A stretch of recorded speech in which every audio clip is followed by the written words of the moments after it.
नमस्कार, आप देख रहे हैं खबर उत्तराखंड पर पावर सेंटर का शो और मैं हूं आशीष तिवारी। क्या उत्तराखंड कांग्रेस को संजीवनी मिलने वाली है? क्या 16 फरवरी की तारीख उत्तराखंड कांग्रेस के लिए बेहद अहम होने जा रही है? और क्या 16 फरवरी की तारीख उत्तराखंड कांग्रेस के लिए एक ऐसी तारीख होगी जो प्रतीक होगी उसकी एकजुटता की? इसी मसले पर आज चर्चा करेंगे और एनालिसिस करेंगे कि क्या गणेश गोदियाल का प्लान काम कर रहा है। क्या तमाम कांग्रेसी खेमे एक साथ आ रहे हैं? ये बड़ा सवाल है। आगे बढ़े इससे पहले आपसे गुजारिश कि अगर अब तक आपने चैनल को सब्सक्राइब नहीं किया है तो चैनल को सब्सक्राइब करना और बेल आइकन दबाना बिल्कुल ना भूलें। उत्तराखंड कांग्रेस को लेकर जब भी राजनीतिक चर्चाएं होती हैं, चर्चा यही होती है कि उत्तराखंड कांग्रेस कई खेमों में बटी हुई है। कोई प्रीतम सिंह का गुट है, कोई हरक सिंह रावत का गुट हो जाता है, कोई यशपाल आर्या का गुट हो जाता है और कोई हरीश रावत का गुट हो जाता है। और गुटों की ही बात करनी है तो गणेश गोदियाल या फिर कहिए कि जो अध्यक्ष होता है उसका तो गुट अपना हो ही जाता है। और ऐसे में कांग्रेस की राजनीति बिल्कुल छिन्न भिन्न हो जाती है। और यही वजह है कि उत्तराखंड में कांग्रेस का नामलेवा जो नेता बचा है वो गुटों में ही बचा है और एकजुट कांग्रेस बहुत कम दिखती है।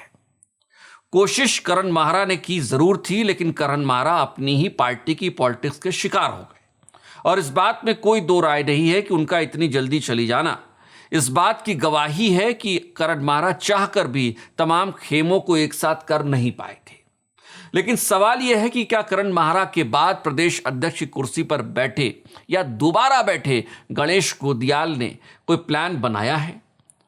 तमाम कांग्रेसी खेमों को एक साथ करने की कोई रणनीति बनाई गई है और क्या इस रणनीति पर काम भी हो रहा है और क्या यह रणनीति काम कर भी रही है? दरअसल 16 फरवरी को उत्तराखंड कांग्रेस एक बड़ा आयोजन करने जा रही है और इस आयोजन के लिए समूची कांग्रेस एकजुट दिख रही है। आपको समझना होगा कि जब प्रीतम सिंह ये कहने लगे कि हरीश रावत के लिए अगर कोई शब्द बोला जाए तो मैं राजनीति से संन्यास ले लूंगा, तो आप समझिए कि उत्तराखंड कांग्रेस में यह तो कहा ही जा सकता है कि खेमेबाजी लगभग खत्म तो हो ही गई है। हालांकि ये बात दीगर है कि ये मौजूद तौर पर है या स्थायी तौर पर है, यानी अस्थायी तौर पर है या स्थायी तौर पर है। लेकिन सवाल बड़ा है कि क्या प्रीतम सिंह, हरीश रावत, यशपाल आर्या, हरक सिंह रावत, गणेश गोदियाल गुट, ये तमाम गुट एक साथ आ गए हैं? और अगर आ गए हैं तो ये तमाम उन बड़ी पार्टियों के लिए, सबसे बड़ी पार्टी भारतीय जनता पार्टी के लिए खतरे की घंटी है।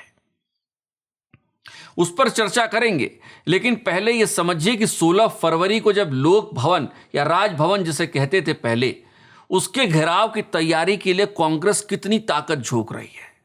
आमतौर पर कांग्रेस में जब प्रदेश कांग्रेस किसी आंदोलन का, किसी प्रदर्शन का ऐलान करते थे तो वो सिर्फ प्रदेश अध्यक्ष का ऐलान होता था और प्रदेश अध्यक्ष के साथ जुड़े लोगों का होता था। लेकिन पहली बार ऐसा महसूस हो रहा है कि तमाम पार्टी के नेता एक साथ खड़े हो गए हैं, चाहे वो प्रीतम सिंह हो, चाहे हरीश रावत हो। 16 फरवरी की तैयारी में, यानी शक्ति प्रदर्शन की तैयारी में तमाम कांग्रेसी नेता एक साथ खड़े दिख तो रहे हैं। और लोक भवन की कूच की जो तैयारी होगी वो अगर इस तरीके से है तो सोचिए कि कांग्रेस ने तैयारी अगर की है इस तरीके से तो लोक भवन के लिए जब कूच करेंगे तो कितना बड़ा संदेश दे सकते हैं। हालांकि ये भविष्य के गर्भ में है कि तैयारियां किस तरीके से परिणीत होती हैं, यानी उनका रिजल्ट, परिणाम क्या होता है। लेकिन जिस तरीके की तैयारियां चल रही हैं वो ये बता रही हैं कि कांग्रेस के तमाम खेमे एक साथ दिख रहे हैं। अब ये प्लान गणेश गोदियाल का काम कर रहा है, ये माना जा सकता है। माना यह भी जा सकता है कि दिल्ली आला कमान ने साफ संदेश दे दिया है कि अगर एक रहेंगे तभी बचे रहेंगे और अगर अलग अलग गुटों में बटे रहेंगे तो कोई नाम लेवा भी बचेगा नहीं।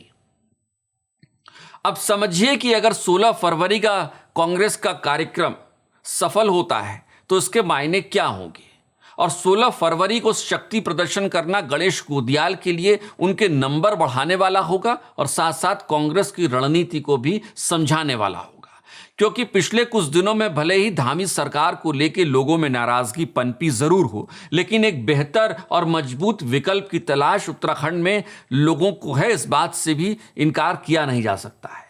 और क्या वो मजबूत और टिकाऊ विकल्प कांग्रेस बन सकती है, ये कांग्रेस भी सोच रही होगी, कांग्रेस के तमाम नेता भी सोच रहे होंगे। और ऐसे में गणेश गोदियाल और उनकी पार्टी को ये समझना होगा कि 16 फरवरी के दिन जब वो कूच कर रहे होंगे तो कम से कम जनता को ये संदेश दे पाएं कि अगर आपका मन बदलाव के लिए है तो हम टिकाऊ और मजबूत विकल्प के तौर पर खड़े हैं।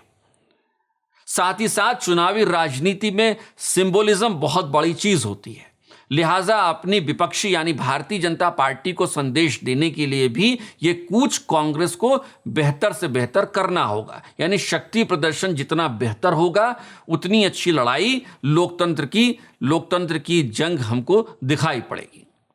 फिर समझिए कि किस तरीके से गणेश गोदियाल को यह पता भी होगा कि तीसरे मोर्चे की भी आहट इस राज्य में दिख रही है, और अगर तीसरे मोर्चे ने 1 या 2 सीटों पे भी मजबूत दावेदारी कर दी तो स्थितियां वो होंगी जिसके बारे में सोचना भी थोड़ा मुश्किल है।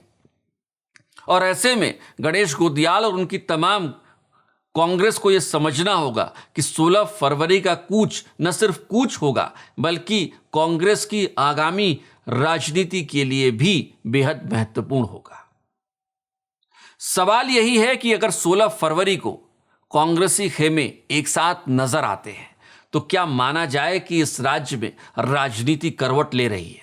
क्या माना जाए कि इस राज्य में एक लोकतंत्र की जंग के लिए एक नया मोर्चा खुल रहा है?